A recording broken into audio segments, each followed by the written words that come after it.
تو یہ ہمیں خدشات اس طرح کے ہیں، سنی اتحاد کونسل والے نے کہا ہے۔ لیکن بات یہ ہے کہ اسٹینڈنگ کمیٹیاں اپوزیشن کو ملتی ہیں، صحیح، پی ٹی آئی کو بھی خود سنی اتحاد کونسل کو بھی اپوزیشن اسٹینڈنگ کمیٹی کی چیئرمین شپ ملی ہے، تو مولانا کا بھی حق ہے، مولانا بھی اپوزیشن میں ہے۔ بالکل، تو بات یہ ہے کہ ہاں باقی ان کا اعتراض یہ ہے کہ نون لیگ نے کیوں حمایت کی۔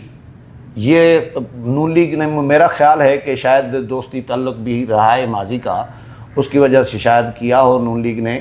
اور سینٹ اور قومی اسمبلی میں معاملات جو ہوتے ہیں نا وہ افہام و تفہیم سے چل جاتے ہیں۔ باہر کے معاملات، باہر کی سیاست الگ ہوتی ہے، پارلیمان کی سیاست الگ ہوتی ہے۔ کئی دفعہ ہم نے دیکھا ہے کہ حکومتی جو بل ہوتے ہیں، قانون سازی ہوتی ہے، اس کی حمایت کر رہے ہوتے ہیں اپوزیشن والے۔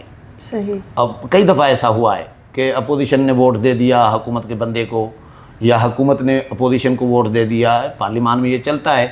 تو بہرحال وہ کہتے ہیں سنی اتحاد کونسل کے سربراہ کہ اگر پی ٹی آئی یعنی ہمارے ساتھی جو ہیں وہ اکثریت سے فیصلہ کرتے ہیں یا متفقہ فیصلہ کرتے ہیں کہ مولانا فضل الرحمان کے ساتھ جانا ہے تحریک میں، اور تو پھر مجھے قبول ہوگا۔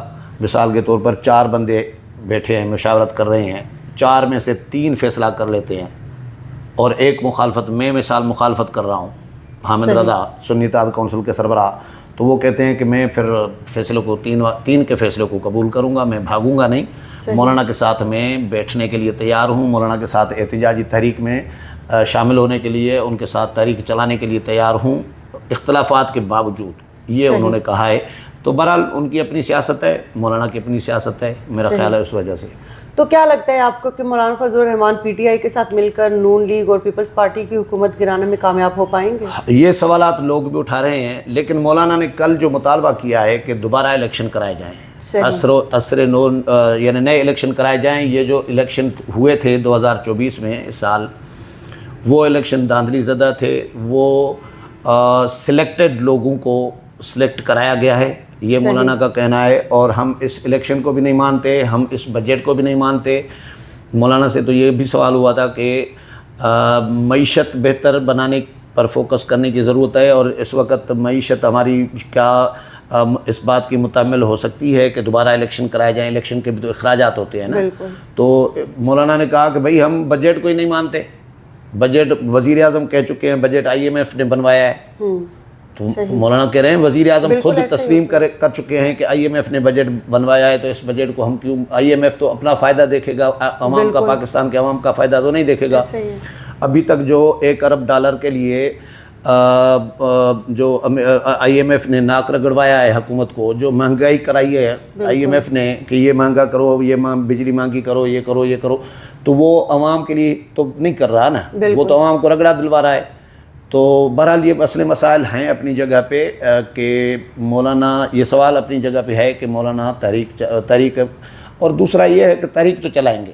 مولانا نے یہ کہا ہے کہ ہماری تحریک چلے گی، جلسے جلوس، تحریک میں کیا ہوتا ہے، تحریک میں جلسے جلوس ہوتے ہیں جو مولانا اکیلے بھی کریں گے اور پی ٹی آئی کے ساتھ بھی کریں گے، لیکن حکومت گرا پائیں گے یا نہیں، یہ اس لیے میں کہہ رہا ہوں کہ حکومت نہیں گرا پائیں گے، کیونکہ حکومت آج تک پاکستان کی تاریخ میں کبھی ایک مرتبہ بھی احتجاجی تحریک کے ذریعے یا دھرنوں کے ذریعے یا جلسے جلوسوں کے ذریعے حکومت نہیں گری۔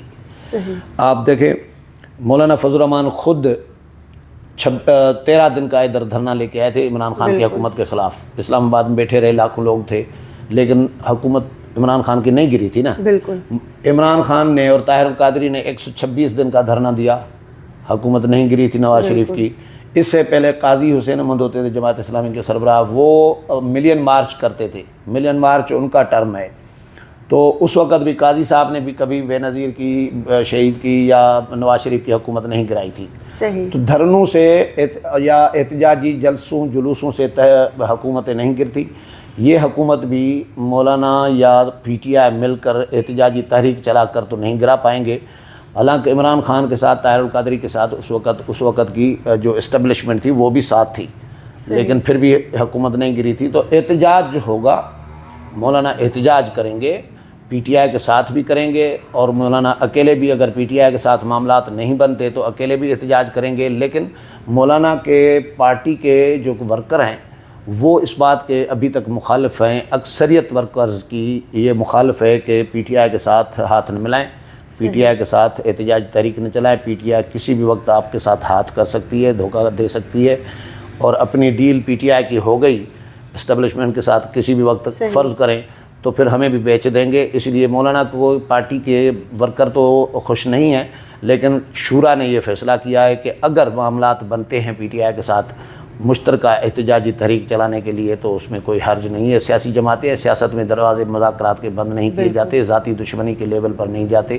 تو یہ دیکھتے ہیں اب مولانا پی ٹی آئی کے ساتھ احتجاج تحریک چلاتے ہیں یا اکیلے چلاتے ہیں. بہت شکریہ. جی ویورز, یہ تھی آج کی تازہ ترین اپڈیٹس. مزید اسی طرح کی خبروں کے لیے ہمارے ساتھ جڑے رہیے اور دیکھتے رہیے point of audit T V. پھر ملیں گے ایک نئی خبر کے ساتھ. تب تک اپنا بہت خیال رکھیے گا. اللہ نگہبان.